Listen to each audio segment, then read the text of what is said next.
जब गीदड़ की मौत आती है तो वो शहर की ओर भागता है। तो ऐसे ऐसे नेता जो हमको लीगल नोटिस दे रहे हैं, इनको पता नहीं है कि वो किससे उलझ रहे हैं। आज तक नीतीश कुमार का हिम्मत नहीं पड़ा कि हम पर मानहानि का या लीगल नोटिस कर दे, मानहानि का केस कर दे। हम सीधा कैमरे पर कह रहे हैं कि मानसिक तौर पर बीमार हैं। इनका किस जारी हो गया, वो मूर्छित होकर गिर गए, भागे हुए हैं डर के मारे, बोलने का दम नहीं है। अब नए नए खिलाड़ी आ रहे हैं, इनका उपाय किया जाएगा। आज हमने बिहार में सीतामढ़ी में बहुत बड़ा वादा किया कि यदि सरकार आती है तो सहारा के लोगों को पैसा दिलाया जाएगा। बोला है, क्योंकि सहारा का जो पैसा सहारा वालों ने बिहार के लोगों को मुक्त बनाकर लूटा है, उसको पूरा वापस करना संभव हो या न हो, लेकिन ये जरूर संभव है कि बिहार में जो सहारा की संपत्ति है उसको बिहार सरकार जब्त करे और उस संपत्ति को बेचकर जितना हो सके उतना पैसा वापस किया जाए। स्वास्थ्य मंत्री को दौड़ाया गया, क्या लग रहा है? या बिहार में जो भ्रष्ट मंत्री हैं, वो चाहे दिलीप जायसवाल हो, अशोक चौधरी हो, मंगल पांडे हो, दूसरे नेता हो, जन सुराज ने घोषणा की है कि जैसे ही जन सुराज की व्यवस्था बनेगी तो बिहार के 100 बड़े नेता और अफसर, भ्रष्ट नेता और अफसरों को पकड़ा जाएगा और उनके बच्चों के संपत्ति से बिहार से लूटे हुए पैसे की वसूली की जाएगी। एक कहावत है, जब गीदड़ की मौत आती है तो वो शहर की ओर भागता है। तो ऐसे ऐसे नेता जो हमको लीगल नोटिस दे रहे हैं, इनको पता नहीं है कि वो किससे उलझ रहे हैं। और सुनो मेरी बात, एक लीगल नोटिस ने एक बात तो प्रमाणित कर दिया कि इनके जो बड़े भाई हैं दिलीप जायसवाल, जो भाजपा के अध्यक्ष है, वो आज तक उसका हिम्मत नहीं पड़ा ये कहने को कि उसने कॉलेज कब्जा किया है कि नहीं किया है।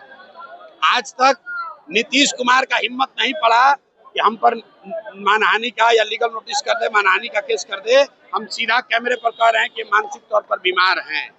अब संजय, सुनो भाई, मैंने आपको कह दिया कि जब गीदड़ की मौत आती है तो शहर की ओर भागता है।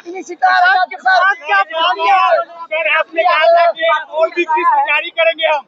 हाँ, तो किस्त जारी कर दीजिए, अगला किस्त जारी होगा। और किस्त जारी होने का डर इतना है कि गीदड़ सब जो है ये पहले से फड़फड़ा रहे हैं कि कहीं मेरा नंबर ना आ जाए। तो जिनका किस्त जारी हो गया वो मूर्छित होकर गिर गए, भागे हुए हैं डर के मारे, बोलने का दम नहीं है। अब नए नए खिलाड़ी आ रहे हैं, इनका उपाय किया जाएगा।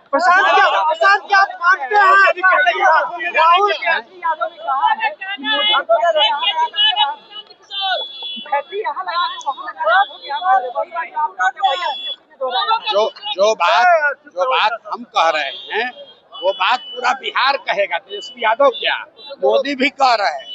पहली बार मोदी भी आकर ट्रेन की बात कम कर रहे हैं, हिंदू मुसलमान की बात कम कर रहे हैं, पलायन की बात कर रहे हैं, क्योंकि ये प्रशांत किशोर की ताकत नहीं है, ये लोगों की ताकत है जिसको जन सुराज ने जगाया है। आज देखो, जो नीतीश कुमार 20 बरस से 400 रुपया से पेंशन बढ़ाकर 410 नहीं किए, वो आज 1100 रुपया मिलने लगा। आशा का मानदेय डबल हो गया, रसोईया का सैलरी डबल हो गया। अब कह रहे हैं कि महिलाओं को 10,000 रुपया देंगे। यही बात तो हम जन सुराज लोगों को समझा रहा है कि आप अपने बच्चों के लिए खड़े हो जाओ।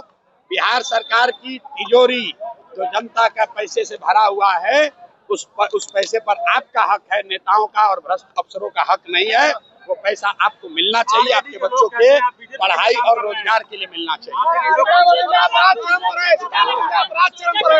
अपराध चरम पर है, लगातार हत्या हो रही है। भैया, कुछ तो लोग कहेंगे, लोगों का काम है कहना। जब नेता क्या कह रहा है उसका कोई महत्व नहीं है, जनता क्या कह रही है इसका महत्व है। यहाँ बाजपट्टी में इतनी बड़ी भीड़ अगर कहीं आई हो तो बताइए। और भीड़ ने क्या कहा, हमको लालू नीतीश मोदी नहीं चाहिए, हमको जन सुराज चाहिए। सर, क्या और भी नेता का कच्चा चिट्ठा खोलने जा रहे हैं क्या? आपको भाजपा की बी टीम बताइए, भाजपा का बी टीम बता रहा है। अच्छा सुनो मेरी बात, संजय यादव हरियाणा के यादव हैं, हैं, बिहार का है भी नहीं। यहाँ बिहार में आकर सोचता है कि हम राज करेंगे। जैसे अमित शाह चाहते हैं कि दिल्ली से बैठ के बिहार को चलाएं, वैसे संजय यादव हरियाणा का आदमी समझता है कि हम बिहार को चलाएंगे। प्रशांत तेज प्रताप यादव कितना नुकसान पहुंचाएंगे? दिलीप जायसवाल को पटक के मूर्छित कौन किया? प्रशांत किशोर। मंगल पांडे का पर्दाफाश किसने किया? प्रशांत किशोर। अशोक चौधरी को कौन दबाया? प्रशांत किशोर। संजय जायसवाल किससे लड़ रहे हैं? प्रशांत किशोर से। अब भाजपा का बी टीम हो गए प्रशांत किशोर। और दिलीप जायसवाल राबड़ी देवी को कह रहा है मेरा मुंह बोला भाई है। राबड़ी देवी कह रही हैं कि दिलीप जायसवाल मेरे मुंह बोले भाई हैं, और अपने आप को कहता है कि हम भाजपा से लड़ते हैं। मुसलमानों को भ्रम में डालना बंद करो, डराना बंद करो। मुसलमानों को हम लोग कह रहे हैं कि भाजपा से मत डरो, अल्लाह से डरो, हक के साथ खड़े हो, अपने बच्चों के साथ खड़े हो जाओ।